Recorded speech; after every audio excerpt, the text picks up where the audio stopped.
today, if you are not sure why you're here, we're doing rowing. I'm going to go over like some basics of rowing to understand what rowing is, what rowing is not, and I'm going to describe what we're doing. The reason why I want to go over what rowing is and what it's not is all of the practical exercises that we'll be doing are going to build up to kind of getting that point across of what is rowing. So fundamentally, rowing is a pushing movement. It's a pushing movement. It is not a pulling movement. Yes, you are pulling something to you to finish, but that's the finishing movement. Think about rowing like a deadlift. Would you consider deadlifting a pulling movement or a pushing movement? You're pushing that weight away from the floor, right? You're pushing it away from the floor, and then you stand up. Rowing's the same way. You push yourself off of those stirrups, and then you just finish with a pull to your chest. So 90% of the movement is that initial push. And this is the critical piece of this. This is the absolute critical piece of this. So what are the different aspects of rowing? We have three main components of rowing. You can also stop me at any point if you have questions or anything like that. Some of this might be a little elementary. That's fine. Like I said, it's going to build on itself. Well, we have three basic movements. The first thing is the catch. The catch is that starting movement. So that catch movement, I'm not going to worry about feet placement for now. We'll cover that in a second. When we say the catch, we're starting here. This is the catch. Shoulders are in front of our hips. Feet or heels are down, or they can be lifted. We'll go over that in a bit. This is the starting movement. This is the catch. This is as basic as it gets. We're going to work on getting that set up when we get to it. I just wanted to give you an idea. When I say catch, that's what it is. And then we have the drive. Pretty straightforward what the drive is, right? So every movement starts in that catch position right here. And then we have our drive position. That's the drive. So you're driving those legs out. You're finishing with the handle in the chest. Not finishing with our face. We're not finishing it in our lap. In our chest, right? This is the drive. So we go from catch to drive, right? Pretty basic, pretty rudimentary. The key to a good, efficient row is how do we get back from that first movement into a good catch position again. And that's where we have recovery. Good. I'm not a teacher, so my handwriting is atrocious. I'm an engineer. We don't need a handwriting. So, catch position, drive, and then recovery. I'm going to do this very deliberately. Hips hinge, hands go forward, knees bent. Where am I back again? What is this position? So if you've done the recovery right, you are exactly back in the catch position. And then you can do it all over again.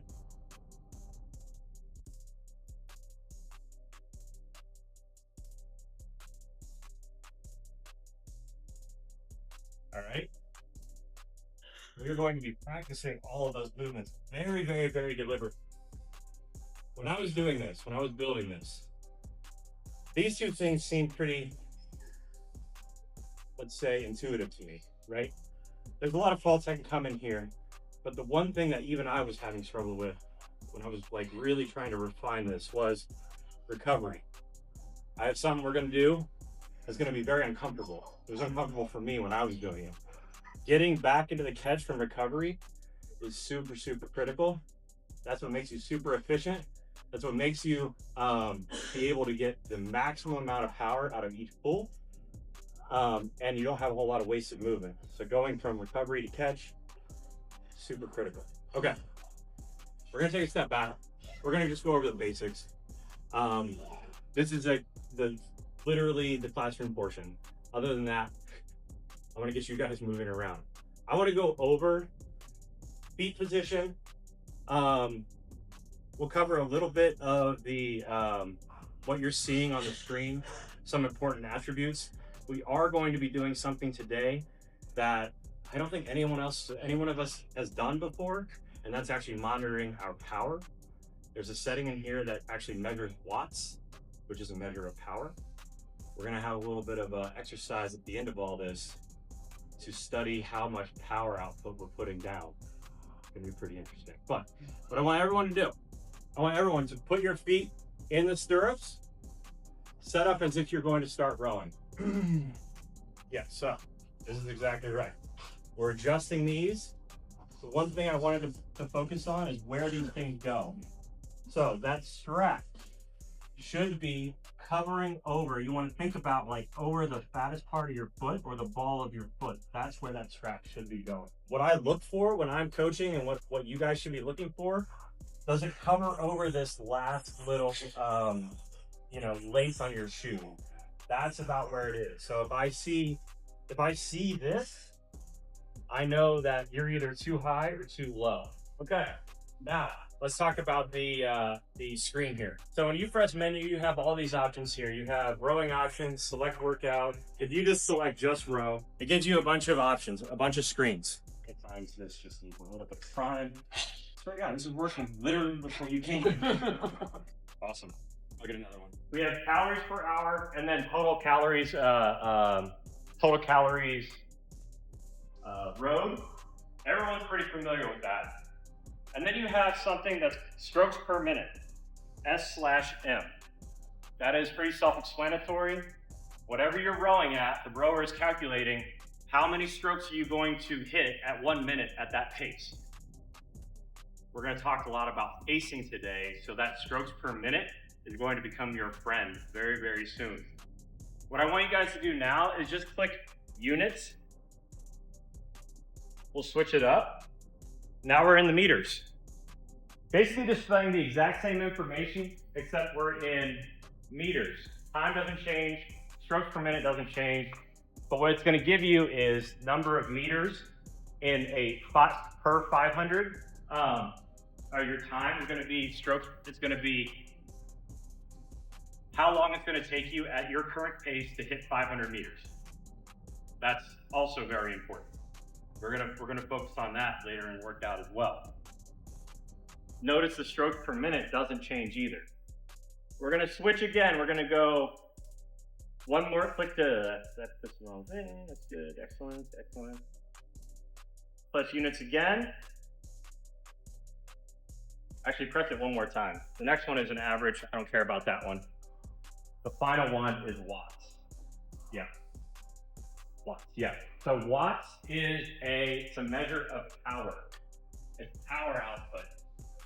This display is similar to everything else. It's going to give you basically your total watts, and that's just like an instantaneous measurement. So it's not over a period of time. It's how many watts are you generating right now? And that's what this number is going to tell you. And then you're going to get an average number of watts down below. The average will be just over how many strokes that you have. What is your total power output? Or your average total power output per pull, which is going to be also very important. So, all that being said, that's just for your information for now. When we get into the actual workouts, we're going to go into more detail about what you're going to be looking for and what I'll be asking you to do. What I want you guys to do now is we are going to work on the catch position. We're going to start with the catch. Everything that we're doing is going to be building. But we're going to start with that catch position. So what I want everybody to do is to grab that handle and get into your catch position as if you're about to start your drive. Lucy, come on. If you let her go, she'll do.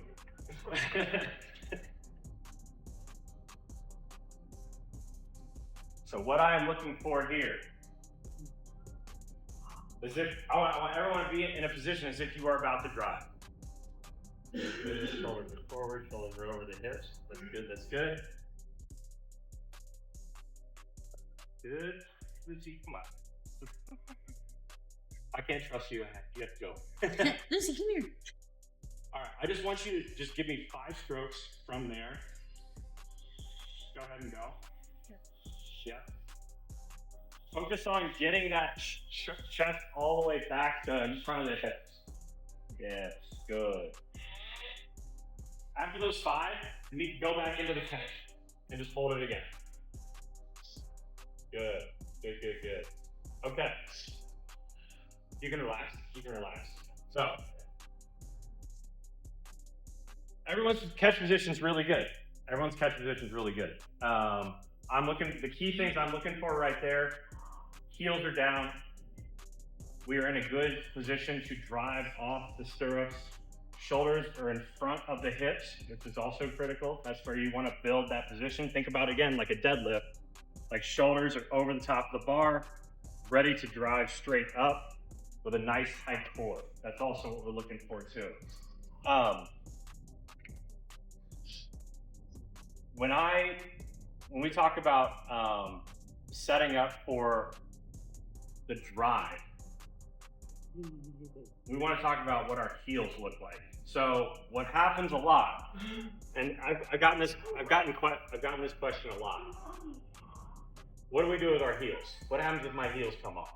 Because this is natural, right? This happens a lot. Heels come up. They come up every single time. I am very, very susceptible to heels coming up. So what is that? What does that mean? Because when I say a good catch position is heels are down, when you start your drive, heels are down. So that leaves you all kinds. This is kind of like a mobility challenge. Some of us have more mobile ankles and calves. Some of us don't, and that's okay. Everybody can still row. As long as our heels are down first, that's your perfect drive position. What you don't want to do is you don't want to be driving with your heels off. That'd be like, think about this. That'd be like deadlifting on your toes. Would you ever deadlift off your toes? Absolutely not. You deadlift with your full foot on the ground. That's the drive position. So I want you guys to give me 5 more strokes and just feel your heels hitting the stirrups. 5 strokes. Go ahead and go.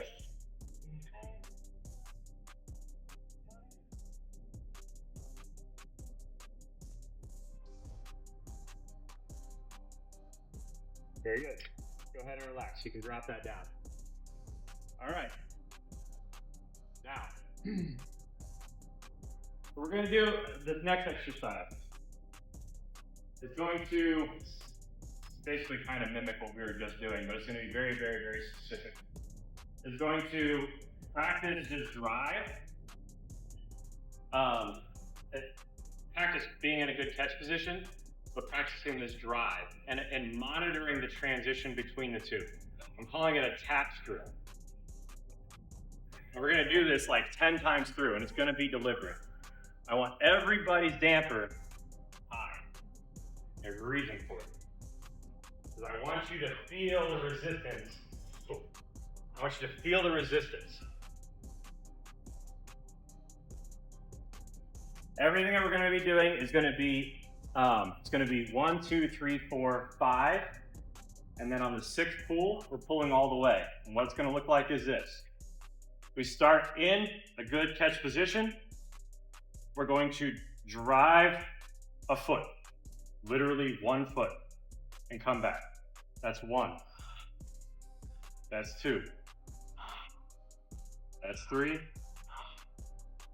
That's 4. That's 5. That's 6. I want it to be that deliberate, and you don't have to recover right away. You can let that thing spin all the way. I want you to feel that power, and I want you to hear that flywheel really pick up power. So again, 1, all of this, so your arms, your shoulders, your core is engaged. All you're doing is you're driving off those heels. You might feel this in your hamstrings a little bit, in your glutes.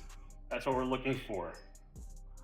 3, 4, 5, and 6. And then we recover back, you do it again. I want you guys to do that 10 times. 10 times through. Small drives. Nice and slow, nice and slow. I want you to slow down. Yep, very deliberate. Yes.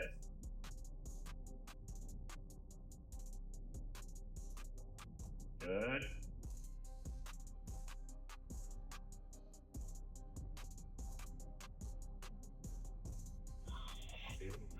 Keep that body forward the whole time. Yeah, yeah.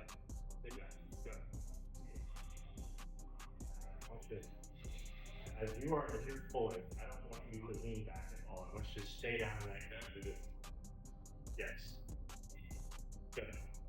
We're going to maintain that angle until you are all the way through the drive. So a little bit forward. Right there, yep. Maintain, yep. Our arms are doing nothing but finishing. I just want you to feel, I don't actually care what your arms are doing. I want you to feel those legs move that wheel.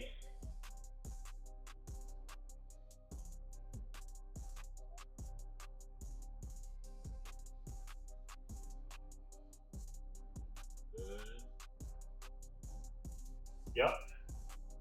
All we're looking for is using those legs to generate power. That damper set really high, so this might be a high resistance. I want you to feel that. Good. Yeah.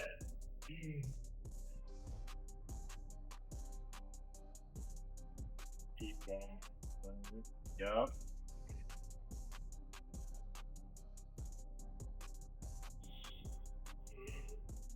Keep those heels down. Try to keep those heels down on each little micro pull that we're doing. Okay. Yep.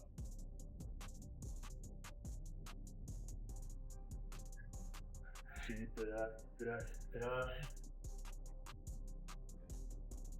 don't know where my phone is here. I want you guys to give me 2 more of those. 2 more of those. We're just building up that drive.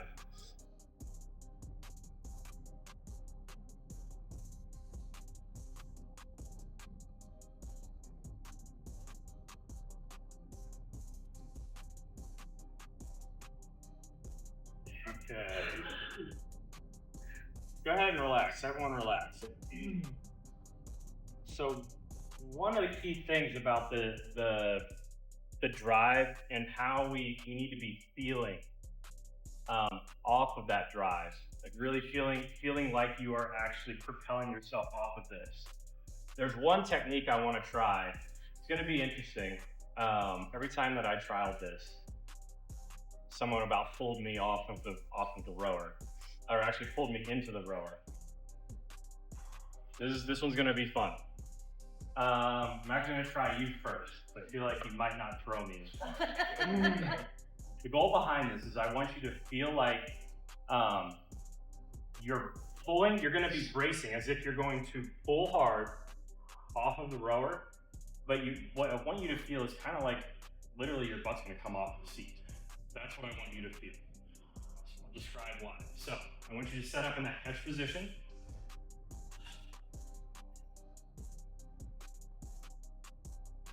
And I want you to pull as if you were pulling with, I want you to drive off until your butt comes off.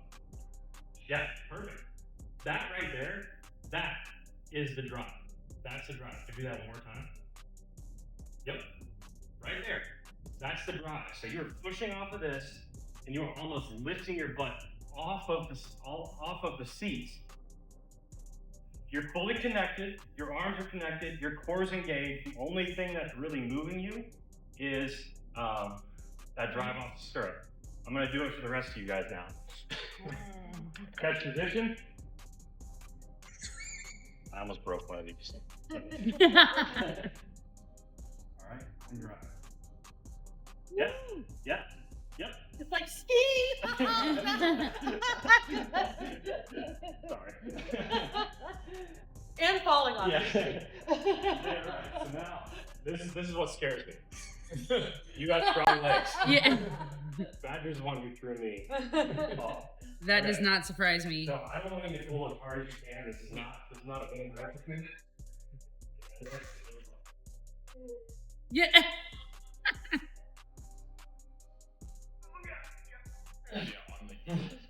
Yep. So you feel that though? Yeah. You feel like you're about to like Yeah. lift yourself Definitely. off. Off of the toes. You Yes. lose that power. Yes. So on that, I want you to do that tap drill again, 2 more times. So 5 small pulls, 1 big pull on the 6th pull. 2 more times. I want you to feel that feeling we just tried. If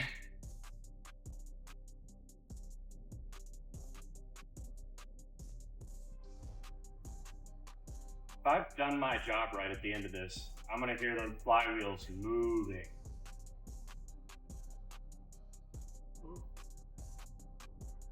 There we go. Sounding louder. Been here before. I know.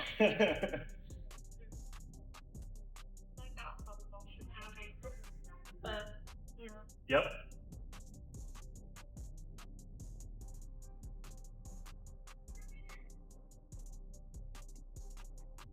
Good. We got it. Go ahead and take a break. So, I think you guys have graduated to the next step here. So we have pretty good catch position. I think everyone's fairly set up pretty well. I'm seeing just a little bit of early pulling.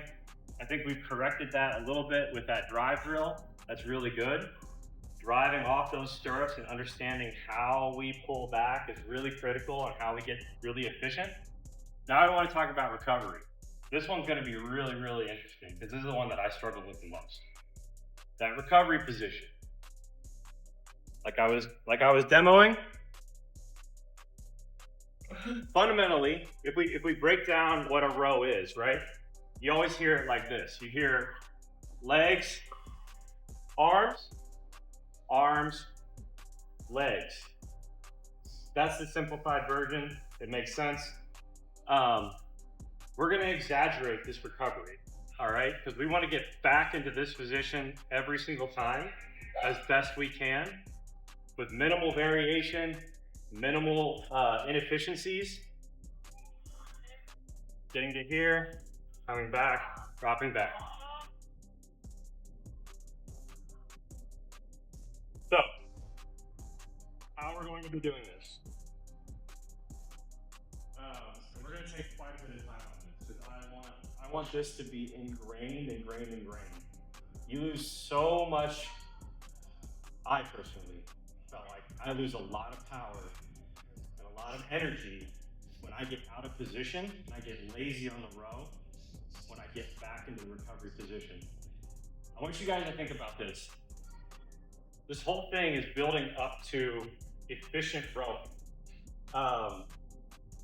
Us coaches sometimes, we're notorious for saying things like, oh, you can recover on the rower today.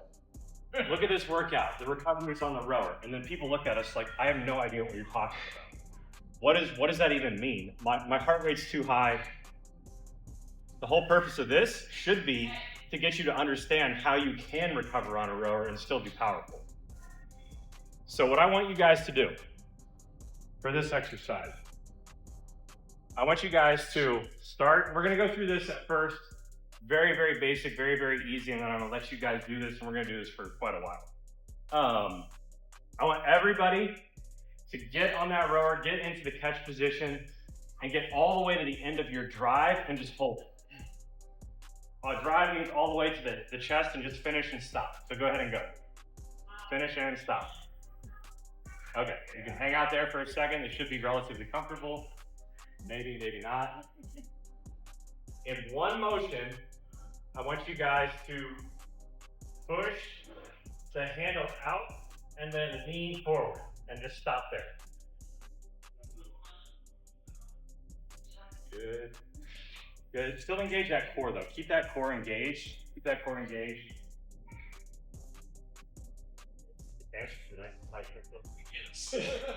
This is my problem. And then bend those knees forward into the catch and hold. Good. All the way back. All the way into the drive and hold. Arms release. Chest goes forward. Bend those knees into the catch. And hold. And drive back and hold. Arms, shoulders bend. Knees bend. And drive back. Okay, go ahead and relax for a second. What I want you guys to do now, we're going to use, how do I keep pressing display? We're just going to go with meters. So everyone's set up for meters here. Yeah.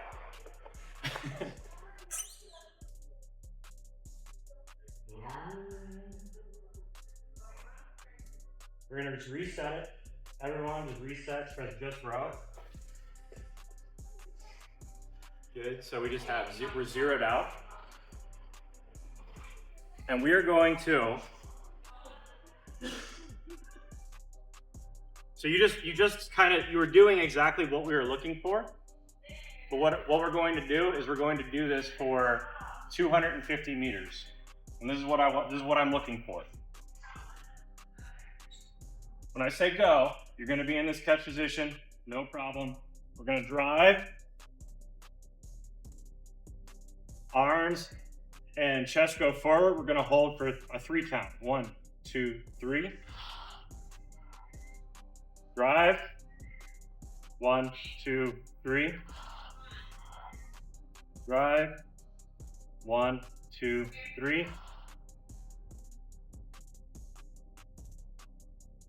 Just like that. So basically, it's catch, drive, bend those, or get those arms straightened out, chest goes over, hold for 3 seconds, and then restart. All the way down to the catch, all the way into the drive, get back into this position, hold for 3 seconds, come back in. We're gonna do that for 250 meters. However long that takes is however long that takes. I'm not looking for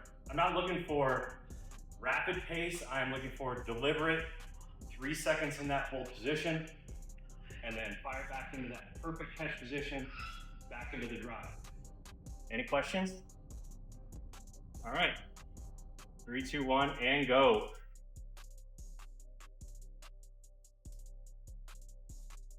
Yes.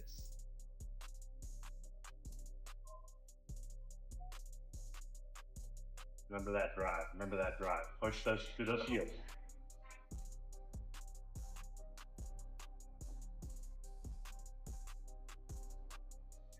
Remember, back here, and bend forward. Release those arms, and hold there. Yep. 1, 2, 3, and go. Yeah.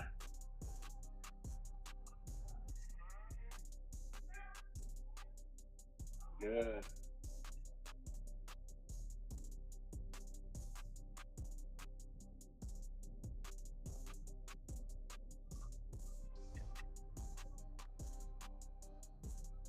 Going 50 meters, that's all we're looking for.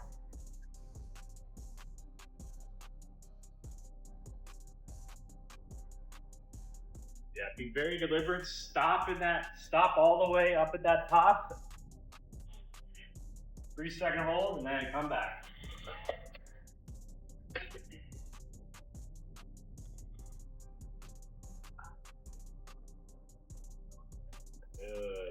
Good. Once you're done, you throw that down there. All right. All right. How'd that feel? A little weird. Little hamstring stretches. Yeah. And as we're gonna get a little bit more practice, you get more efficient at doing it. When you get out of sync or out of rhythm, what ends up happening, again, I'm gonna bring this back to like deadlifting. this is like light deadlifting. If you have like 95 pounds on a deadlift, right? And you start to get real lazy and like your back starts to bend and all this stuff, you start to get way more tired than as if you were just nice and tight through that whole movement, letting the big muscles do all the work. When we get inefficient on the rower, just like we get inefficient in a deadlift, we let our small muscles take over. The big muscles get tired and they let other small muscles take over. That actually increases the risk of injury, also makes you less efficient. The big muscles are still the ones that need to be doing work. Whatever we do on the rower, whenever we say like rest on the rower, the key is make sure the big muscles are doing all the work. The big muscles are what's going to drive this thing to keep moving, keep that flywheel moving, which is going to move the meters forward the most efficiently, and also get all the calories that you need if the workout calls for that. All right, any questions about that? So we have done work with the catch, everyone looks good there. Work with the drive, so we're driving off. Continue to feel like if you ever get stuck thinking like, am I driving correctly? Think about me pulling against you. If you're pulling against something, if you're being pushed, again, I'm gonna bring this back to deadlifting, right? When I think about this, when I think about like driving off the ground, when we're in that stirrup and like, would I deadlift like this? Would I deadlift like this? Or would I deadlift like this? And my feet on the ground are like my feet in that stirrup. I'm driving off of it before anything else happens. And that's the key. We just did a bunch of recovery work where we are pitching forward, arms go out, shoulders go directly over the hips, and then we bend back, and that will put us back into that perfect catch position to restart it. All right? Any questions about that stuff? All right, so next thing we're going to work on, the next thing we're going to discuss, and then we're going to all test it out. Damper settings. What do we know about dampers? Anyone have any ideas? That's something. Yeah, I mean the dampers are this. Yeah, so we have 1 to 10 on the damper. I didn't even know that was there. I know I usually go like 5 or 6, but I don't know the why. I know it. We're gonna go over the why. So, what I want to go over here, I'm gonna go back to my board. You guys can get out of the stirrups and walk around if you want. You don't need to. I don't need to trap you on the rower for 2 hours. The damper is on these are effectively controlling how much air resistance you're getting. So that wheel that you're hearing, that air, that's like modifying how much air resistance is going on inside the mechanics of this. So the higher the damper setting, the more resistance you get. Think about it if you're in if you're actually rowing on water. If it's just you rowing and your boat has, the keel? Mm-hmm. If the keel is low, you have so much more resistance. So your damper, like that, the damper is gonna be high. If you're rowing on an 8-man team in a boat, your resistance is gonna be relatively low. If you're all engaged, you guys are flowing over that water. There is a really cool setting in all of these rowers that I don't know if anyone's ever really talked about. I've only ever heard about it once, and we did this one time. If you go to menu, you click more options, and you go display drag factor. You're gonna be in this place that's going to allow you to understand your individual, let's say, relationship with the rower based on the damper setting, based on how you row. We have a couple options here. I think what we're gonna do initially, everyone's gonna go to a 5. Everyone's gonna go to a 5. I want you guys to put your feet back in there. We're gonna start rowing a little bit here. I'm gonna say 3, 2, 1, go. You guys are gonna row, let's say you're gonna row like I don't want you to sprint. I just want you to give it a little bit of pace. Something that's like, this is a good 500-meter row pace. If you don't know what that is, just row to where you start breathing a little bit harder. All right? 3, 2, 1, and go.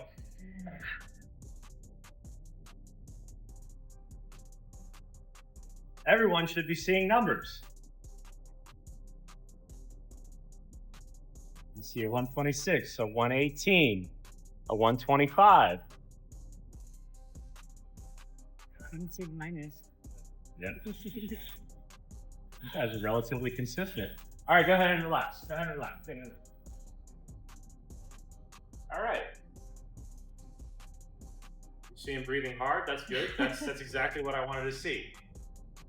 So everybody in the group was between the 100 to 140 section. This is optimal. That is optimal. And what do I mean by optimal? I mean that if you were to just sight unseen walk into a workout and not know what the workout's going to look like, a drag factor between 100 and 140 is ideal. Whether it's for calories, whether it's a sprint, whether it's long distance, whether it's anything, this is optimal. Is it better to be closer to 100 or 140? Personal preference. Honestly, personal preference. You get closer to 140, the resistance goes up a little bit.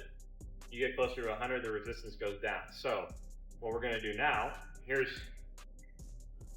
a couple things.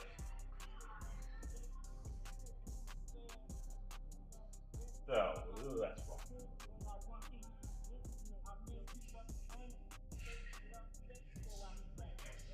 I'm actually, we're going to fill these in a little bit.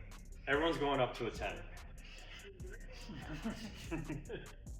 It's better as show and tell than it is anything else. So, everybody strap in.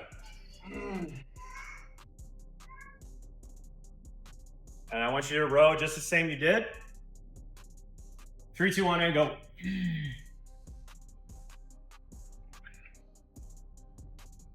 Hey, 1, 2, 3, 208, 202, 210. All right, go ahead and relax. I started to see the numbers dropping. That means you guys are getting tired, which is kind of the point, right?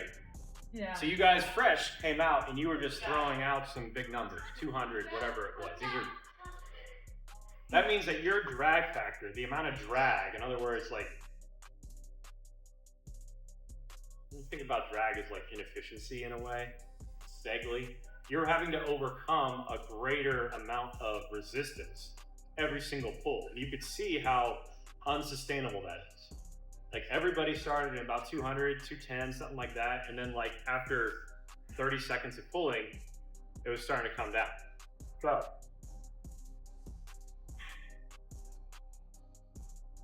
high intensity, low longevity. Anything above 140 would be that high intensity, low longevity. So if you wanted to do 50 calories per time, that's the workout. You can crank it to 10. You're gonna die. But that's kind of the point, right? This is why I say, if you don't know what your workout is, or if you wanna just live somewhere optimal, we stay there. Okay. Let's talk about down here. Everyone go to 1.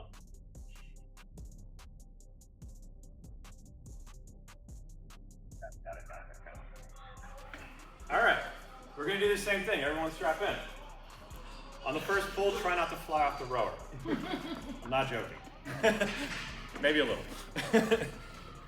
All right, 3, 2, 1, and go.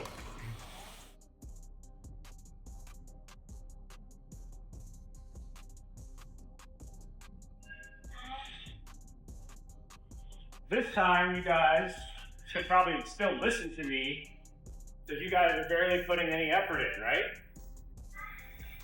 Just keep going. I'm actually going to be teaching as you guys are rowing.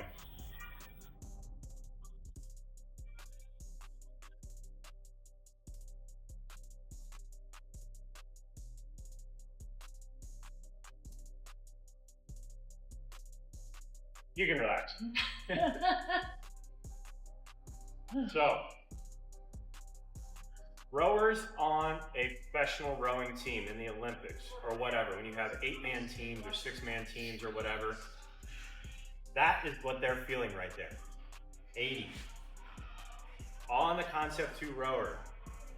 If you are rowing at 80 drag factor, that's what the professionals feel like. And you can see when they're rowing the massive amount of power that they're all putting into each row, but they're all doing it so efficiently and all so together as in unison that they all feel this, which is why they're actually rowing. Like, you can watch them get in this rhythm. Like, the strokes per minute is really high, but they're all moving so quickly because that's what they're feeling. Not maybe the best for all workouts though, because you're not getting a whole lot of power drawing. You don't have 5 other people behind you driving the same way. So we come back to 100 to 120. What I want you guys to do now, this is just 5 minutes. I want you guys to mess around with this. And that's to your point. What feels best? 100 or 140? I don't really know. I'm gonna give you a little bit of time right now to figure that out. So, everyone started at 5, right? You now know what 10 and 1 feels like. You know what 5 feels like. I want you guys to figure out what does it feel like when I go to 7? What does it feel like when I go to 4, 6, something like that. Literally, we're gonna go for about 5 minutes. Just gonna mess around with it. I'm gonna watch you guys. I'm gonna make a few corrections on rowing as well, just a few things. So I want you guys to just start up and go at your own pace.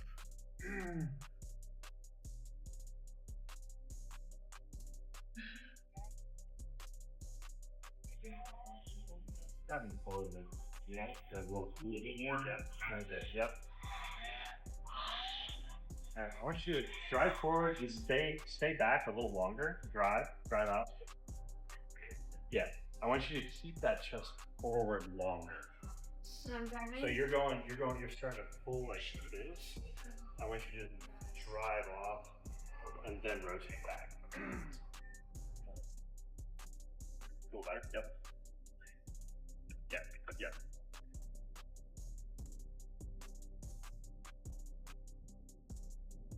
Better. Yep. Good.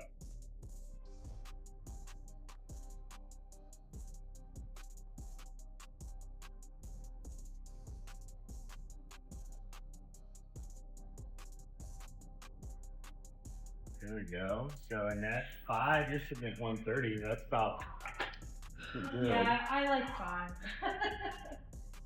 Do you guys have any thoughts on where you guys might end up? I mean, it's hard to explain why it's harder at 7, but it's harder. Like, Well, yeah, you can definitely feel it. you're getting into that plus 140 range Yeah. where high intensity but low duration, low longevity. What do you think? I like going at one. Perfect. That's totally fine. That's exactly Yeah, where you I'll want be to on be. the lower side of 5 if I want to say about 120. Yep. Like this. Yep. So to give you an idea, you want to think about what's interesting is like everyone here is different. We have all different body types, but you guys were relatively like your drag factors were not too far off at every set. When you like the people who can really crank it up 7, 8, 9 and get those drag factors to stay under here are basically like 225 pounds, 6'3" humans. Seriously, like it's like the serious full rowers who extension can and everything. fire off and they can overcome the resistance. That's when they can get into here efficiently. But most of us normal humans, when you start getting above 5, 6, 7, you're into this range right here. There's a time and place for every type of damper setting. Like I said, the vast majority of us should live here between that 4, 5, and 6. If you have a workout where you need a bunch of calories very quickly, and maybe you don't have to go do burpees or toes to bar or something afterward, by all means, crank that up. But if you want to get into this mode of how can I recover or last longer on the rower, this. This is where we want to be. All right. Any questions about that? So if you had like an hour row, a long time row, You want to be a little lower. You might, yeah, you might. If you live at 5 and you're like, I know that's about 120, maybe you want to drop it down Closer to 4 or something. Just Yeah. But what we're going to talk about next is actually talk about like that type of rowing. Well, no, not really. What we're going to talk about. Sorry, what I meant to say is, no matter the style of rowing, whether you have short duration, high intensity, or long duration, cardio, if you will, your rowing style shouldn't actually technically change. And the first workout, so we're going to move into an actual workout. The first workout is going to show that. What I want you guys to do now is this workout is going to, if you do not have a better understanding of pacing on a rower, I have not done my job. This is really going to test your pacing skills and your power output. So what this is designed to do is to help you understand how much power you can get out of every single pull and how to be consistent with every single pull. This workout is not for distance. It's not for calories. It's for consistency. And then it's going to be for time. We're going to be doing 2 minutes of work and 1 minute of rest in between. The first 2 minutes is going to be rowing at 18 strokes per minute. The second 2 minutes, 20 strokes per minute. Then 22, then 20, then 18. What we're going to be monitoring is watts, power output. And your goal, when you do this first one at 18 strokes per minute, let's say that you hit a 200 watt average. At 18 strokes per minute, your goal is to hit that same power output at 20 strokes per minute, at 22, and then back down to 20, and back down to 18. Now, if you know anything about what power means, that means that every one of these pulls at 18 strokes per minute is going to have to be a little bit stronger than every pull at 20. Is going to have to be a little stronger still at 22, then 22. Because this means that you're going to have less strokes to generate the same amount of power. Does that make sense? Mm-hmm. So 18 would be stronger pulls? 18 would be stronger pulls. Yeah. We're gonna practice this a little bit because rowing for strokes is a bit different than we're used to. So I want you guys to do, ignore all this for now. What I want you to do is just strap in, and I'm going to challenge you. I don't care what setting you're at. We can put it on watts just so you can see it. I want you to start rowing at 18 strokes per minute. That's going to show up here? It's going to show up in strokes that per minute. S/M. Yeah. Strap in. And then row.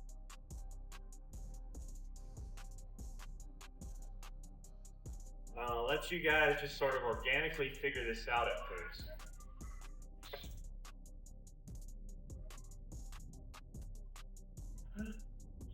Figure out what that means.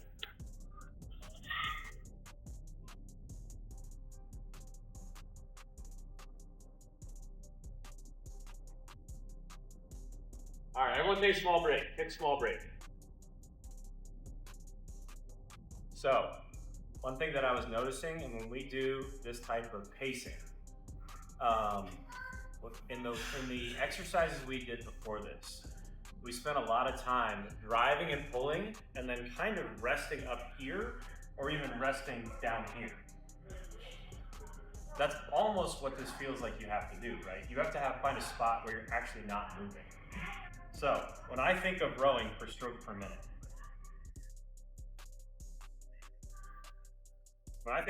strokes per minute, if I want 18, starting.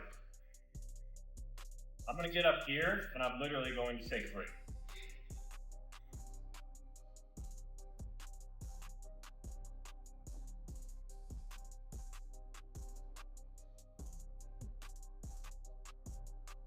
Now this is actually even slower than 18.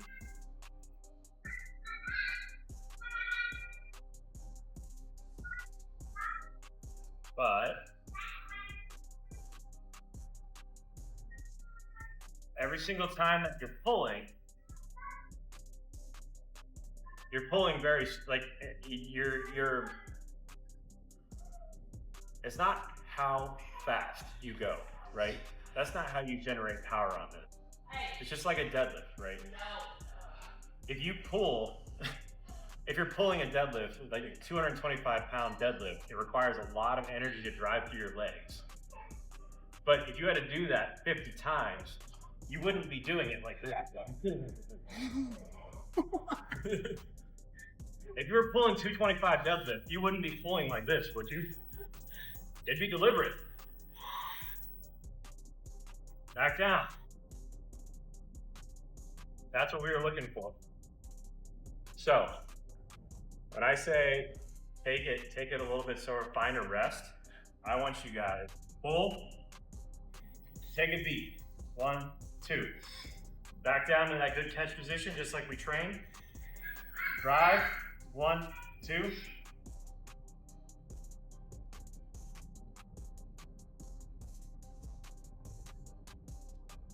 That's the rhythm that I want to see. So it's all movement. So you get to the bottom of that drive, take a rest, back down, drive back. Do that for about, go like 250 meters. Let's try that out.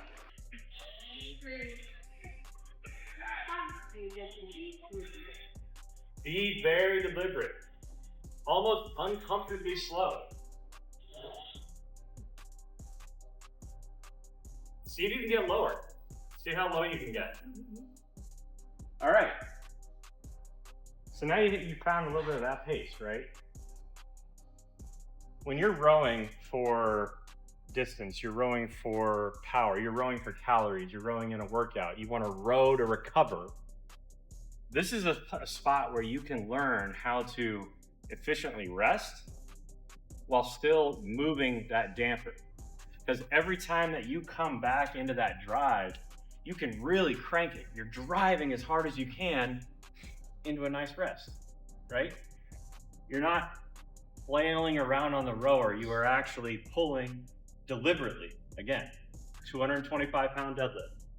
Up and down and up. This is not a winning recipe. Does anyone have any questions about that before we jump into this? This one's gonna be, so the reason why this workout is, it's a ladder, 18, 20, 22. So this is just, you're kind of feeling this out to understand like what these things feel like. But the last piece of this is critical. We go back down because by then you've gotten a bit of a rhythm in, you got a little understanding of how important and critical every drive is to this workout. So think about this. You have 2 minutes of work. If you're doing 18 strokes per minute, that's 36 strokes. 20 strokes, that's 40 strokes. 22, that's 44. That means this workout effectively is 36 very, very hard pulls. 40 very, very hard pulls. 44 very, very hard pulls. That's what it is. The key is that power output needs to stay the same. So we put that watts up there. If you hit 200 on this, I want to see you hit 200 on this, 200 on that. That means that your pull, every single, your drive, I'm using the wrong language, your push off, your drive should be very, very powerful every single time that you're doing it. Do not waste a single drive. If you're going at 18 strokes per minute, don't waste a single drive. Any questions? No? No? Okay. I'm going to set that clock up. If we're all driving the same at 18, 20, 22, will all of our watts be the same? No. No. Because everyone's drive is going to be different. Everyone has different power. So as long as we hold the 18, we'll find out what our watts are that we're supposed to hold the rest of the time. Correct. Okay. It's gonna get a little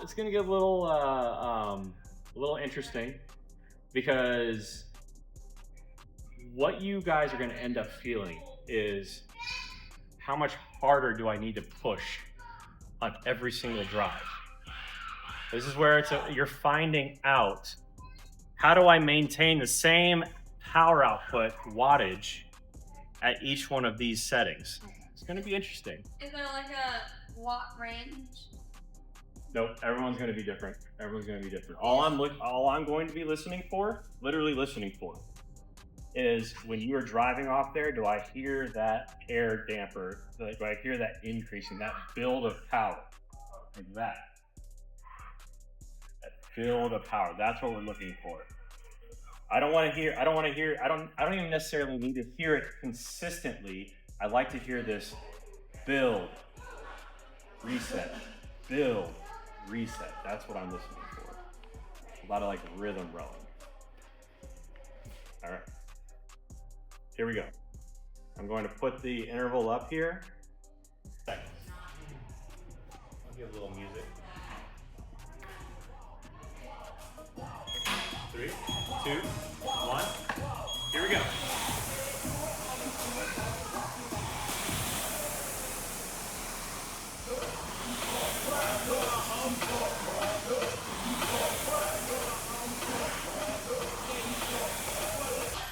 Just drive hard this time. This will be your test round. 18, we dialed it in. We understand what 18 strokes per minute is.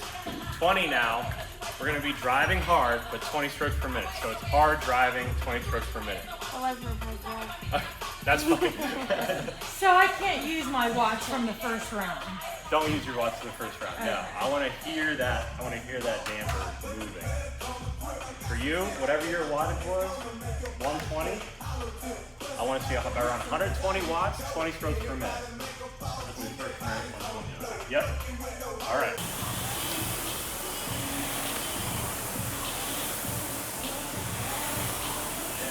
Yes. We got one more minute, guys. Keep it up.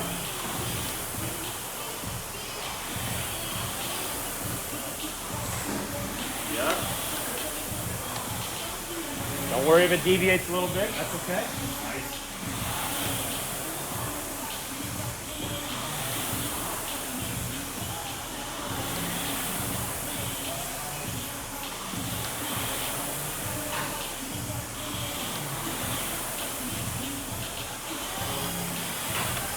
Seconds.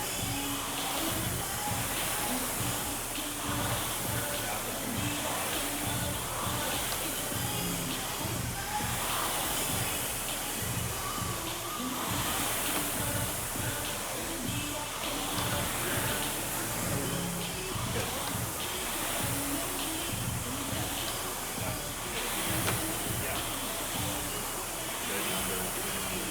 3, 2, 1. Okay. You're doing really well. This is not about comparison shopping. This is like not about maximum output. Anyone can row 100% once. This is about consistency. So in 30 seconds, we're gonna go to 22 strokes per minute. You now know what 18 feels like, 20 feels like. Now we're at 22. You made a good comment. Why does that feel harder? I don't know. Maybe because you're doing it more. So we're going harder. Now, 22 strokes per minute, same power output. So we've established that average power output. That's where we want to be now. All right, 22, 3, 2, 1. Here we go.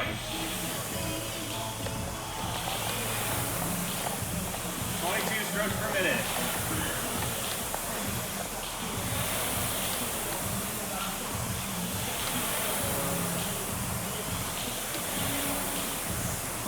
If it's not coming down, take an extra beat at the top. Yup. Good. Per minute, and then we're going to finish off with 18 again. Now the challenge is same average wattage. So the average wattage that we've now established for all these. You're dropping the strokes per minute down again. you are to maintain that output, that power output, starting in 20 seconds. We're backing down at 20 strokes per minute. That's 40 pulls. 40 pulls, that's what you want to think about. Starting in 10 seconds.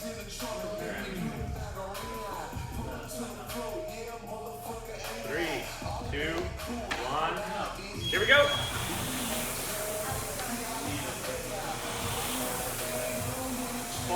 Strokes per minute. We're still driving, still generating power.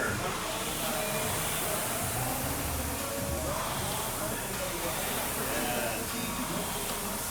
Keep it up. We got 1 minute.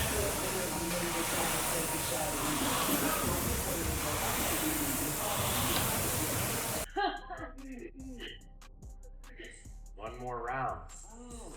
How'd we all do? Maintain that power output, not outage. That's okay. If you're plus or minus 5, we're in good shape. In 30 seconds, you're gonna drop down to 18 strokes per minute again. That's 36 pulls. You got 36 pulls left. That's it. 36. But in order to keep that power output the exact same, every pull has to be very, very strong, very, very deliberate. All right? We have 10 seconds. This is your last portion of this workout. This one. Strokes per minute. Strong pulls.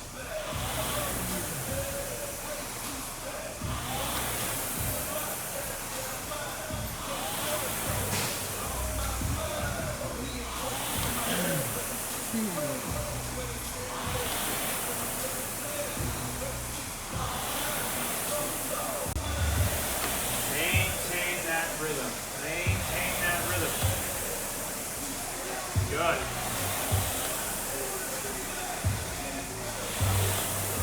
Here we go.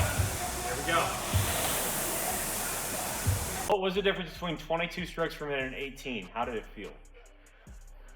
Felt like a lot longer. You're rowing a whole lot more. On the 22? Yeah.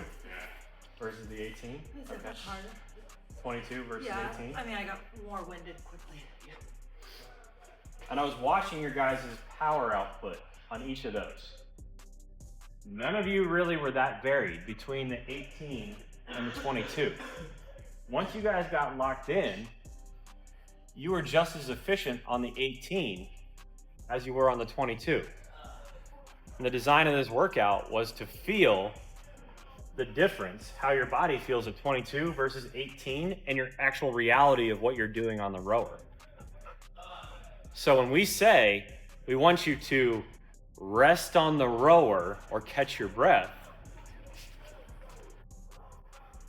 20, 18 gets you just as far as 22, 23, 24. If you're efficient and you're driving with each pull, that little extra beat at the end of the drive gives you a little bit just to keep your heart rate down, keep you relaxed. How would you rather feel? If you had a 5,000 meter row to do, where would you want to live right now based on what you just did? If you had 5,000 meters in front of you, 22, 20, or 18? I mean, 19 was probably my sweet spot, but I mean, I finally figured it out in round 4 and 5. And Yeah. I was creating a lot of power and wattage, but I was only doing the 18 strokes a minute. But it took, like, I fumbled through the first round and the second round, and then Yeah, the third on round was just purpose. hard. Yeah. And then the fourth and fifth, I was like, oh, okay, I get it now. Yeah. How about you guys? Yeah, my watch increased 15 watts from the first one till the end, so I ended up at 140 on average the whole time. At the end? Yeah, after 22, Yeah. it started at 22 on, I was at 140. Yeah. Good. Yeah, I feel like I saw like my watts the whole time. And the first 2 rounds was like all over the place. Mhm. And then it got like very consistent the last one, but my sweet spot's like 18. Yeah. Yep. And aside from fatigue, because I watched, like, everyone just sort of, everyone was very consistent. Everyone was very consistent as we were getting into the 22, the 20 and the 18, especially coming off the 22 where everyone seemed like, oh God, I was gassed. I was really gassed. But you got into these and you're like, oh, okay. Everyone started figuring it out, and that's exactly what we wanted. Now we're gonna put this to the ultimate challenge. We have one more workout. This one's gonna be fun. That one was fun. Good. 500-meter row. Well, then, like, 18 strokes per minute. Actually, like, start to understand. Yeah. Yeah. Breaking it down. I Yep. finally understood. Yeah. Yeah. Good, good. 500-meter row, 18 strokes per minute. Your score is total pulls.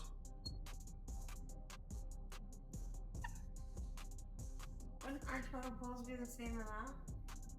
If we're doing 18? No, because your wattage. Because your power is going to be different. Oh, and we won't get up to 5. Yeah. So, round Does this one. count total pulls? No, you're gonna have to count them yourself. So this is where it's gonna be on your own. Gosh, I love CrossFit. You have to work out and One. count at the same time. 2, I got wasted. 3. This is actually, it's gonna be an interesting challenge because you're gonna have to really almost get that rhythm down. So that first workout, now we have a rhythm. 18 strokes per minute, where you should, in theory, not have to do a whole lot of adjustment. You're like, no, I pull, I rest, I recover, I pull, I rest, I recover. And then you're just sort of monitoring this. You shouldn't be actively thinking about this as much as just making sure. Now what you're doing though, is total number of pulls. How many pulls does it take you to get to 500 meters? That's your first score. We're gonna rest 3 minutes after that. 2 minutes, whatever, I don't care. 2 minutes.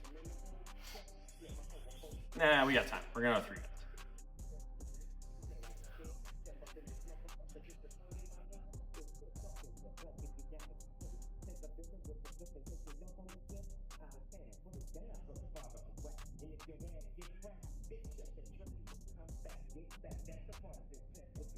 Okay.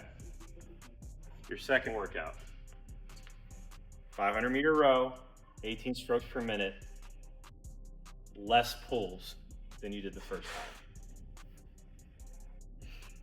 So if you pulled 50 times in round 1, your goal is 49 or less in round 2. So if you think about that, what does that mean? You gotta increase your watts, so you gotta drive harder. Every single pull has to matter more in this one than in this one. So there's a 3-minute rest. Yeah, we got rest in between. So yeah, so your score is just gonna be a number and a lower number, ideally. You want to try to get that second one as lower than as possible? Yeah, yep. The bigger the difference, the more power difference you have generated. If you're locking in the number of strokes per minute, and this is actually going to self-regulate too, in a way. Because if you think about it, it's like, I want to do as few pulls as possible, which means I need to pull very, very hard. But, like, you got to stay at 18. Yeah. Which means each pull has to mean something more in this one than in that one. Any questions? Okay. You guys need to go to the bathroom, grab some water. Now's the time. This one's gonna be fun. This is gonna be your homework for whenever you come back and row again. We've only looked at in this seminar we're only gonna be looking at, this is the only one that we're gonna look at meters, and the other one we were looking at watts. We didn't even care about calories. But if you do 18 strokes per minute with some very good power output, power generation, which is what this is going to teach us, the calories are going to really, the calories start to roll with you. I love, more than anything, calorie rowing between 18 and 20 all day long, because every single pull is a strong pull, and that calorie generation, it just goes up and up and up. So when next time that you start rowing for calories, try that. 18 strokes per minute and just feel what that feels like and just watch the calories move. What you'll end up getting is, depending on how much power you generate, and it's kind of a game you can play. Like, I like to get to a point where like 1 calorie is 1 pull. That's a lot of power. Not everyone can do that, but you can get in like 1 calorie per 2 pulls. Like 1 reset, 2 calorie moves. And then you're like, now I know when a calorie should be expected to come, right? This is when I live at this, and that's the other reason too, if we're doing these calorie rows and you want to keep your heart rate down, keeping that rhythm is really, really critical. Again, unless you're doing just a straight row for time, calories for time, then you can go as fast as hard as you want. It doesn't really matter. But if we're talking about in a middle of a workout, like this is what we're training for, this type of movement. And you see some of the best rowers, and Jay was here, Jason, he's one of the best rowers in the gym. And when he rows, he lives at like 20, no more than 20. And he can crank out 500 meters at 20 strokes per minute in like a minute 40. Fast. Really, really, really fast because he's efficient. So I want everyone to click menu. We're gonna go select workout. Let's see. New workout? New workout, yep. Down at the bottom there. We're gonna go single distance. And we're gonna adjust that to 500. Oop. You can change the digit, yeah. So go 0 and then on top, yeah. There you go. Boom, boom, boom. And then, yep, and then you just press that bottom right checkbox thing. Now it's a countdown. It's a 500 meter countdown. Yeah, she's gonna be all over this video. That's a 500 meter countdown, so you don't have to worry about looking at that. You just row until it's 0.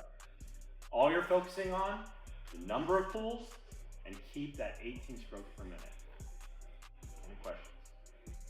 Okay. You don't need a clock for this. This is just gonna be, I'm gonna call you guys out. So everyone strap in.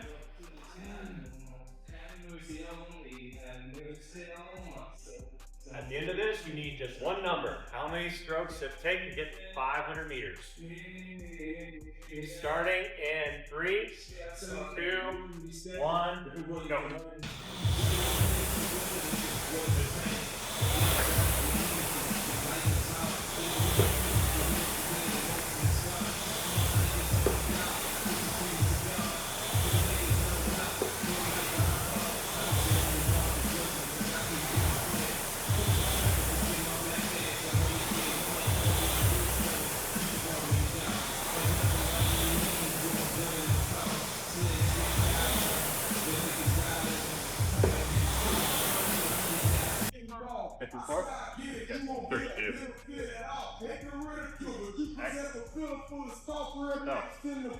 We're gonna rest.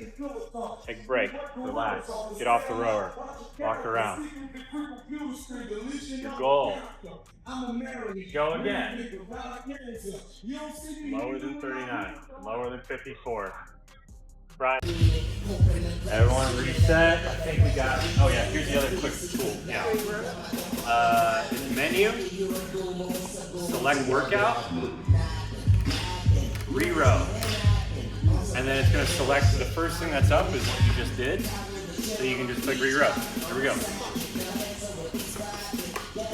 Starting in 3, 2, 1, go.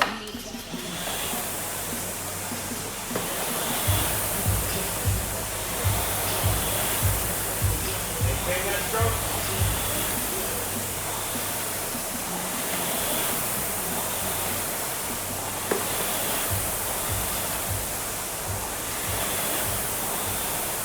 Hopefully beat that previous time, but depending on, again, fatigue and how hard you actually crush that first part of it, yeah, there could be variation. Like first score could be better. Yeah, the key is though, you guys were within the ballpark of the first time around, right? Goal was less, but you were in the ballpark, which means you now have pretty good understanding of what rowing and pace is. And I'll say this too. All of you don't look like you're completely gassed, right? You can probably do that a couple more times. I'm not saying I'm going to make you do that. We are officially done with the workout portion. But that 18 strokes per minute, that is a really, really, really good benchmark for longevity rowing, power rowing.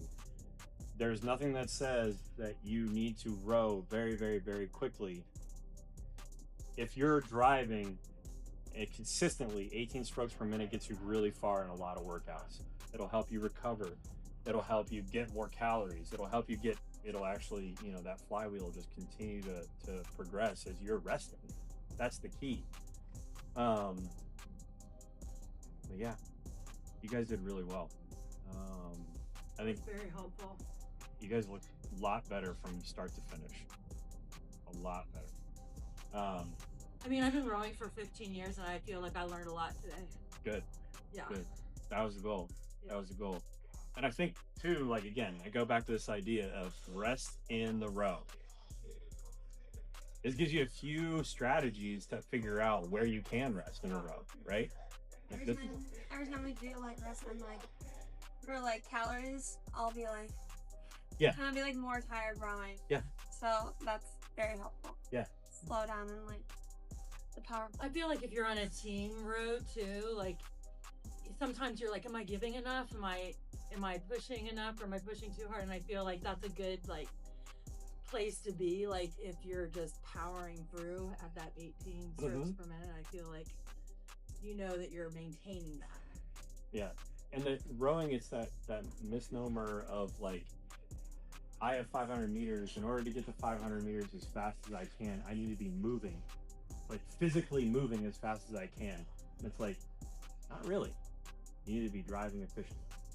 So, Comparison to like deadlift, yeah. Mm-hmm. It's helpful. That was very helpful. yeah, you wouldn't deadlift 225 like a wild person. You would do it deliberately.